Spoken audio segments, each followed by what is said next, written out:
അങ്ങനെ കാണുമ്പോഴാണ് നമുക്ക് പ്രത്യാഹാരം പൂർണ്ണമായിട്ട് നമ്മൾ വിജയിക്കുക. അത് പ്രയാസമാണെന്ന് തോന്നുമെങ്കിലും ശരിക്കും പ്രയാസമല്ല. നമുക്ക് ജീവാത്മാവും പരമാത്മാവും ഏകമാണ് എന്ന് നമ്മൾ ബോധ്യം വന്നു കഴിഞ്ഞാൽ ഈ പറയുന്ന പ്രത്യാഹാരം വലിയ പ്രയാസമില്ല. കാണുന്നതിലെല്ലാം ഭഗവാനെ കാണുന്നു, കേൾക്കുന്നതിലെല്ലാം ഭഗവാനെ തന്നെ കേൾക്കുക, രുചിക്കുന്നതിലെല്ലാം ഭഗവാനെ തന്നെ, ഘ്രാണിക്കുന്നതിലെല്ലാം ഭഗവാനെ തന്നെ, ആനന്ദിക്കുന്നതിലെല്ലാം ഭഗവാനെ തന്നെ, അനുഭവങ്ങളിലെല്ലാം ഭഗവാനെ തന്നെ കാണുക. അങ്ങനെയുള്ളൊരു ഇതാണ് പ്രത്യാഹാരത്തിൽ സംഭവിക്കുന്നത്.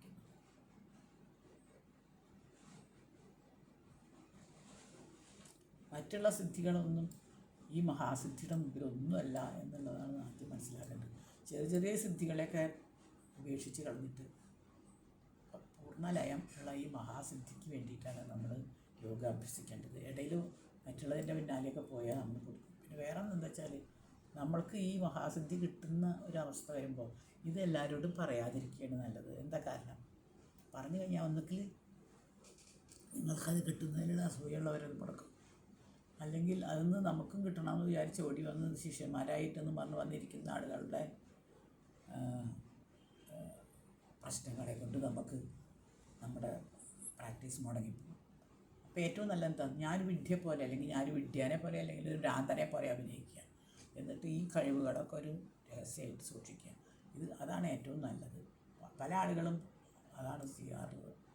പിന്നെ ഉറപ്പാണ് ഇനി എന്നെ ഇതിലേക്കൊന്നും ഇവർക്ക് പിടിച്ചാൽ കിട്ടില്ല എന്ന് നമുക്കൊരു സ്വന്തം കോൺഫിഡൻസ് വന്നാൽ മാത്രമേ നമ്മളത് പുറത്ത് പറയുള്ളൂ. അതിൻ്റെ മുമ്പ് നമ്മൾ പറയില്ല എന്നുള്ളതാണത്. പറയാൻ പാടുമില്ല, പറയുമില്ല. പിന്നെ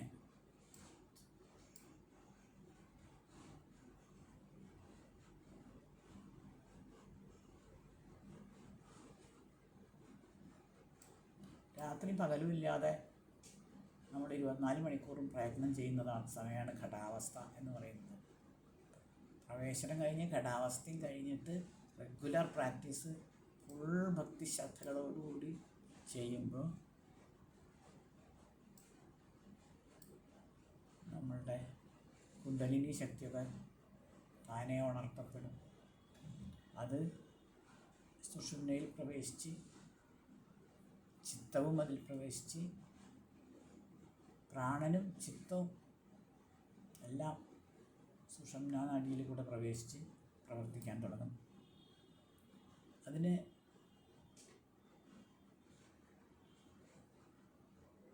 മഹാപഥം എന്നാ പറയുക. മഹാപഥമായിട്ടുള്ള സുഷുമ്ന അത് പല രീതിയിൽ പലരും ഉപയോഗിക്കുന്നതിൽ സംഗതി ഒന്ന് തന്നെയാണ്. പലരും പല പേരും ഒക്കെ പറയുന്നില്ല. അവിടെ എത്തിക്കഴിഞ്ഞാൽ വർത്തമാനം ഭാവി ഭൂതം എന്നുള്ള വ്യത്യാസങ്ങളൊന്നുമില്ല. കാലങ്ങൾ വ്യത്യാസമില്ല. ദിക്ക് ദേശം ഗതി കാലമൊന്നും വ്യത്യാസമില്ലാണ്ട് എല്ലാം ഒന്നായിട്ട് തന്നെ അനുഭവപ്പെടും. അതാണ് ബ്രഹ്മത്തിൻ്റെ അവസ്ഥ ശരിക്കും. ദിക്തേല ദേശകാല ഗതി ബലശൂന്യം ഹി പരമാർത്ഥ സത്ത്.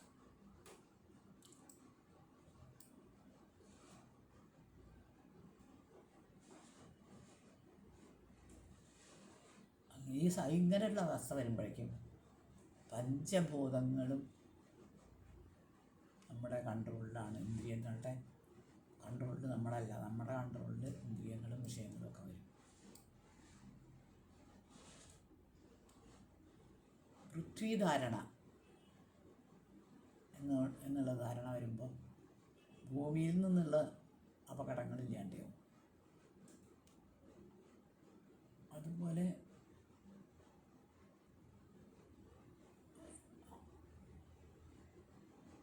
അതിന് പൃഥ്വിധാരണ കിട്ടാൻ എന്താ ചെയ്യുക? പ്രാണനെ നാഭിക്ക് താഴെയും ബുധത്തിൻ്റെ മുകളിലുമായിട്ട് 5 ഘടിക അല്ലെങ്കിൽ 2 മണിക്കൂർ സമയം നിർത്താൻ സാധിച്ചാൽ പൃഥ്വിധാരണ കിട്ടി.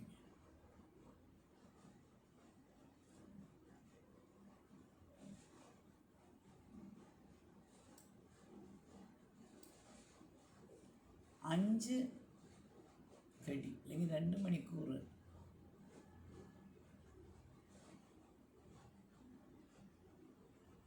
നാഭീസ്ഥാനത്ത് നിർത്താൻ സാധിച്ചാൽ ജലധാരണ കിട്ടി. നല്ല ധാരണ കിട്ടിക്കഴിഞ്ഞാൽ ജലത്തിൽ നിന്നുള്ള അപകടങ്ങൾ ഇല്ലാതെയാവും. അതുപോലെ തന്നെ നാഭിക്ക് മേലെയായിട്ട് 5 കടി നിർത്താൻ സാധിച്ചാൽ ആഗ്നേയ ധാരണയായി. അപ്പോൾ അഗ്നിയിൽ നിന്നുള്ള അപകടങ്ങൾ ഇല്ലാതെയാവും.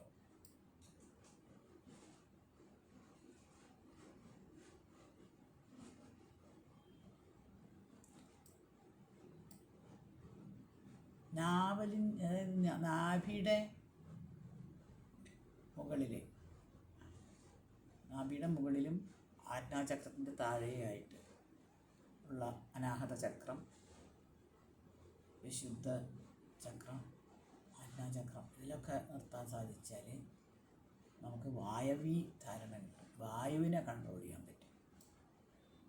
വായുവിൽ നിന്നുള്ള അപകടങ്ങളില്ല.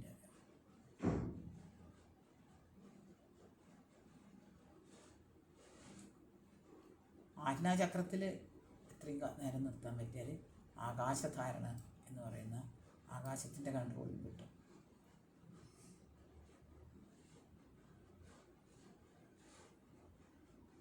ആകാശധാരണ കിട്ടിക്കഴിഞ്ഞാൽ പരമാനന്ദമാണ്, ശാശ്വതമായ ആനന്ദമാണ് ഫലം.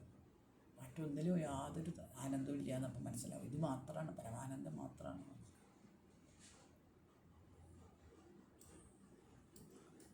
5 ധാരണകളും ലഭിച്ചു കഴിഞ്ഞാൽ ഒരു യോഗിയുടെ ശരീരം വളരെ ദൃഢമായിത്തീരും.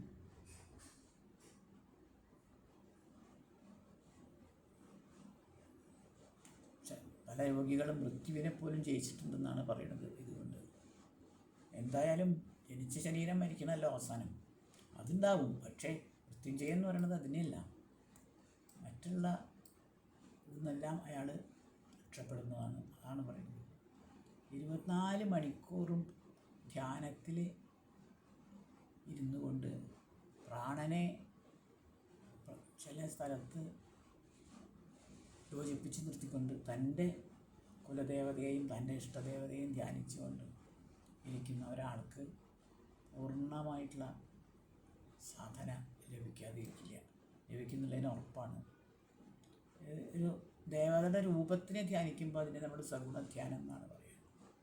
സഗുണധ്യാനം കൊണ്ട് അനിമ, മഹിമ, ലഘിമ, ഗരിമ, പ്രാപ്തി, പ്രാഗാമ്യം, ഈശിത്വം, വശിത്വം മുതലായിട്ടുള്ള സിദ്ധികളൊക്കെയാണ് കിട്ടുക. എന്നാൽ നിർഗുണമായ ബ്രഹ്മനെ ധ്യാനിക്കുന്ന ഒരാൾക്ക്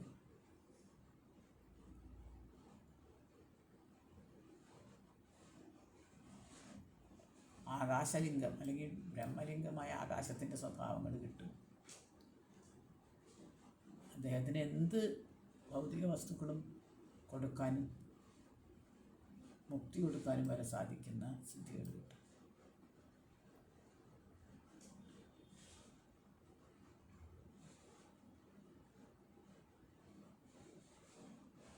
നാമരൂപങ്ങളൊന്നുമില്ലാതെ നമ്മുടെ ബ്രഹ്മത്തെ ധ്യാനിക്കുന്ന ഒരു യോഗി അവസാനം സമാധി പ്രാപിക്കും. അതായത് അവസാനത്തെ യോഗ സിദ്ധിയുടെ ഘട്ടം സമാധി പ്രാപിക്കുക. അതാണ് ഏറ്റവും വലിയ സിദ്ധി.